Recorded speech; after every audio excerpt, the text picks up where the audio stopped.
Welcome back, everybody, to the webinar series on Pirkei Avos. In fact, this is the last one for this term. Please God, we will be continuing when the next term starts. If anybody has any suggestions of something that they would like to learn during these 15 minutes, feel free to email me on rabbiel@bina.com.au. And we'll have a look at what people want to learn and take that into account.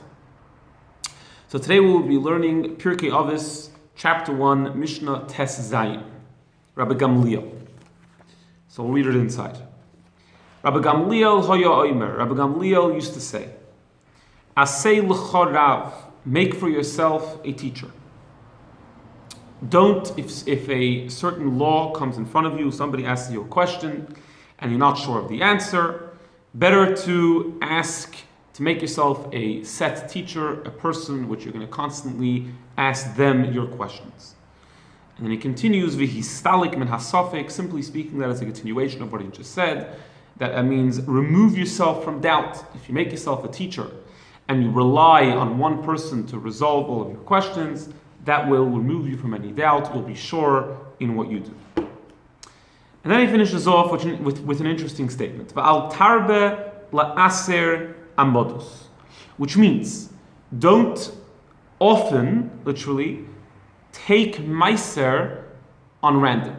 Which means, of course, we know that there are many things, many different parts of a person's produce that they would need to separate and give to various people. The first thing you would need to do is take truma. Truma would be given to the kohen. Truma, there was no set amount. In fact, it was 3 choices: 1/40th of everything, 1/50th of everything, 1/60th of everything. Obviously, that being the least, and you had a choice of how much to separate. The next one was called meiser. Meiser was exactly 10% of your produce given to the Levi, to the Levim, to the Levites, and that had to be exactly 10%. Simply speaking, and we'll see maybe another opinion later on, but this part of the Mishnah is discussing the meiser, the part which you take 10%. And it's saying, don't just grab a handful of grains, or whatever it is, and assume that it's 10%. Rather, make sure you measure out exactly how much you have and take exactly 10% of that. Why? Because if you take too little, you don't take 10%. So the part which was separated as meiser, to give to the Levi, is fine. The problem is the rest of it, there is a part of the remaining produce which has not been separated from it meiser, because you've taken less than 10%. So therefore, you'll just assume that the entire pile is what's called tevel, which means unseparated produce from meiser. So you cannot eat the rest of your produce. What happens if you take too much? What's the problem with that? Maybe you just tell a person take a massive amount, and obviously that will just include 10%. The problem with that is with the meiser, with the part which you separated. Because the part which you separated, you had in mind that that would be the meiser, and the rest of it would be for you. So the part which is part of the extra meiser, you never separated meiser on that, right? Because the 10% of your produce, that's meiser. But the extra part, that's not meiser. That's just, you happen to collect extra. And it's not meiser, but it was never separated meiser from it. So it's still considered tevel, it's still considered unseparated produce from meiser. So again, if you take too much, the rest of the produce is okay. It's just the actual meiser which you separated may be an issue, because anything more than the 10% is just assumed to be regular produce, and no meiser was ever taken on that. So that's why it's also an issue to take too much. And therefore, our Mishnah tells us, take exactly 10% of meiser. Which, on a simple level, the continuation of the Mishnah into this line is that it's saying, take yourself away from doubt. And as a continuation of that, it says, make sure you take exactly the right amount of meiser. Don't do it in a way of doubt. Maybe it's too little, maybe it's too much. Measure exactly the amount that you need. An interesting thing about this Mishnah is, until now, we've been discussing the tradition of the Torah being passed down from generation to generation. And every time we entered in the new generation, we always said this person received from the previous people. Over here, it just says Rabbi Gamliel Haya Omer. It doesn't say that Rabbi Gamliel was the one who received from Hillel and Shammai, who were the previous Nasiim, the previous leaders. And the reason is, one of the reasons that's given is because Rabbi Gamliel was actually Hillel's grandson. Hillel lived to an incredibly old age. You said he lived till 120 years old, and he passed on the Torah to his grandson. Since it was his direct descendant, we don't need to say that he passed on the Torah to him, because that's automatic. Automatically, a person passes it on to their future generations. The rest of the rabbis which we discussed had no real connection to one another. So therefore, I have to stress the fact that these set of rabbis passed it on to the next set of rabbis. Over here, it's a direct descendant, so it's sort of automatic, it's sort of obvious that the Torah was passed on from Hillel to his grandson to Rabbi Gamliel. Another reason is because actually from here on onwards, the system of learning Torah changed.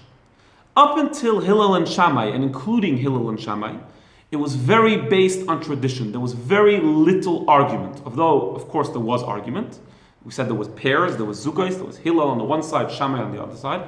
But generally speaking, most things were agreed upon, and most things were a tradition. The tradition was passed on from Moshe to Yeshua to the Zkanim, so on, for every generation, till Hillel and Shammai. After Hillel and Shammai, it says, Nitzrabu ha-machloikus bi-Yisrael, started the main disputes amongst the sages. Because the tradition started to get a little bit lost, and therefore as tradition gets lost, the rabbis needed to work it out on their own, using their own logic. Therefore came out that the disputes became much more because everyone was using their own mind. Rabbi Gamliel, just to give you a little bit of historical context over here, lived towards the end of the Bayis Sheni of the second Beis Hamikdash, and that's when the exile sort of started, and that's when the tradition wasn't as given over as pure, let's say, from generation to generation, and therefore it became much more upon the sages themselves to use their own minds to sort of discover the tradition more than just being passed down from generation to generation. And therefore, in this Mishnah, doesn't say that Rabbi Gamliel received the Torah from the previous generation, implying that you just got a whole package from the previous generation passed on to him. Rather, from now on, it started to be more based on what they understood. An obvious question in this Mishnah is that we mention Asay l'chol Rav. The first thing that Rabbi Gamliel says is make for yourself a teacher. If you remember, in one of the previous Mishnahs, we mentioned the saying from Rabbi Yeshua ben Prachya, who said the exact same thing. Asay l'chol Rav, make for yourself a teacher. So Rabbi Gamliel is just repeating something that one of his predecessors said. It seems to be a little bit repetitive. Right? So there's a couple of answers, and I'll just mention two of them. The Tiferes Yisrael explains that before, what Rabbi Yeshua ben Prachya was talking about was making a rabbi on a city, meaning to appoint a leader over a community on more of a communal level. This Mishnah, Rabbi Gamliel is talking about Asay l'chol Rav, make for yourself a personal teacher. There has to be community leaders, but together with that, every person has to have their personal mentor, their personal rabbi. And the second explanation is that before it was more talking about simple people which don't know as much, so that's sort of obvious that they have to have a teacher. Rabbi Gamliel over here is talking to sages, even rabbis have to have teachers, even they have to have mentors, even they have to have someone who's guiding them. The Medrash Shmuel explains that the last statement in the Mishnah, don't often take Meiser just random without actually measuring it properly, is actually a continuation of the Asay l'chol Rav and making yourself a Rav. Because he explains that it means to say, don't just take too much Meiser, more than 10%, more than you need to because you want to be Machmir, which is not only referring to Meiser, it's referring to everything.